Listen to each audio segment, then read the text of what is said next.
রস, হাস্যরস, কিভাবে কথা বলতে হয় রস অনুযায়ী সেটি শিক্ষা দেয়। আমি দিশাকে মঞ্চে ডেকে নিচ্ছি, একটি কবিতা বলবে এবং ওকে আমরা একটি গোলাপ দিয়ে বরণ করে নিচ্ছি।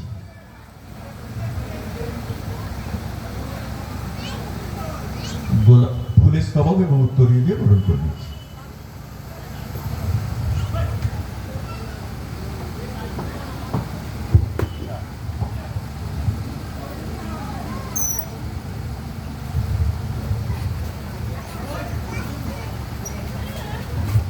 হাততালি হোক। একেবারে যান্ত্রিক লাগছে অনুষ্ঠানটা, কেন? দর্শকরাই অনুষ্ঠানের প্রাণ, আপনাদের আশীর্বাদই তো সবাই অনুপ্রেরণা।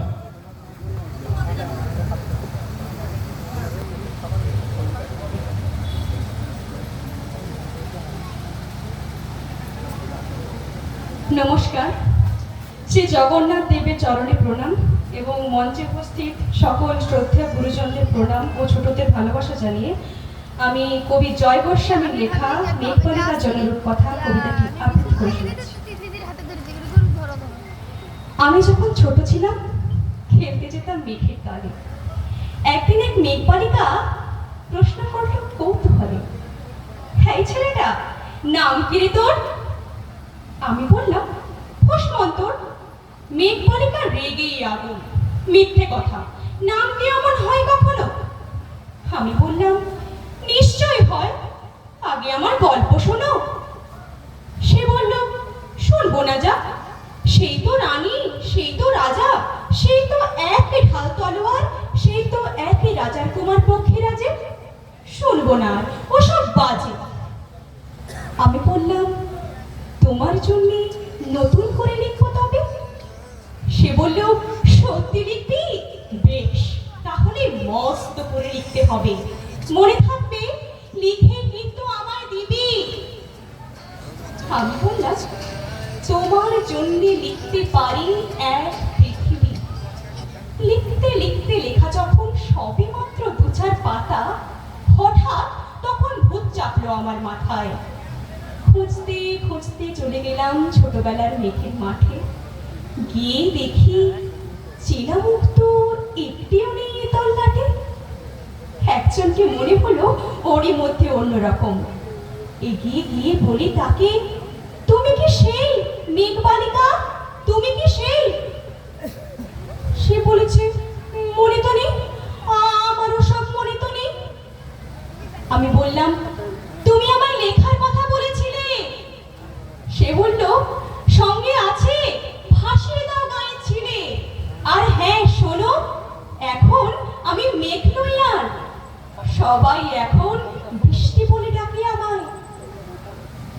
বলেই হঠাৎ এক পশলায় চুল থেকে নখ আমায় পুরো ভিজিয়ে দিয়ে অন্য অন্য বৃষ্টি বাদল সঙ্গে নিয়ে মিলে গেল খরস্রোতায়, মিলে গেল দূরে কোথায়, দূরে দূরে। বৃষ্টি বলে ডাকে আমায়, বৃষ্টি বলে ডাকে আমায়। আপন মনে বলতে বলতে আমি কেবল বসে রইলাম ভিজে একসা কাপড় জামায়।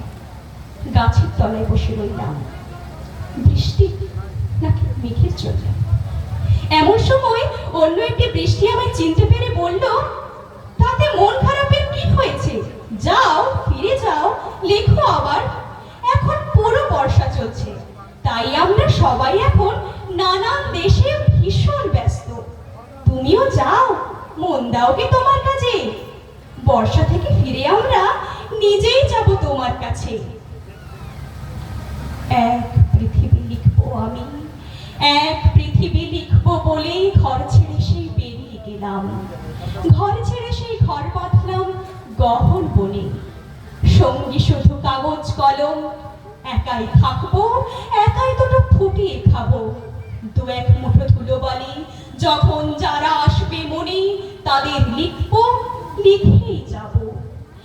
এক পৃথিবীর 100 রকম স্বপ্ন দেখার সাধ্য থাকবে যে রূপকথার, সে রূপকার আমার একার। ঘাড় গোজে দিন লিখতে লিখতে, ঘাড় গোজে রাত লিখতে লিখতে, মুছেছে দিন মুছেছে রাত, যখন আমার লেখবার হাত অসা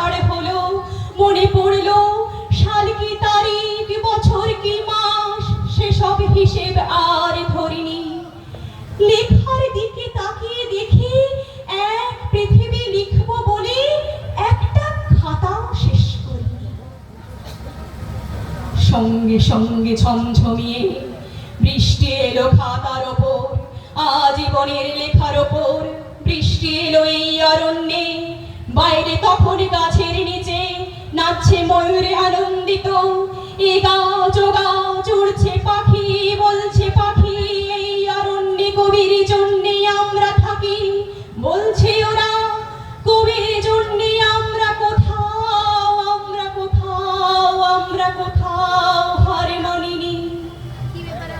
কবি তখন কুটির থেকে তাকিয়ে আছে অনেক দূরে, বনের পরে, মাঠের পরে, নদীর পরে, সেই যেখানে সারা জীবন বৃষ্টি পড়ে, বৃষ্টি পড়ে, সে যেখানে কেউ যায়নি, কেউ যায় না কোনোদিন।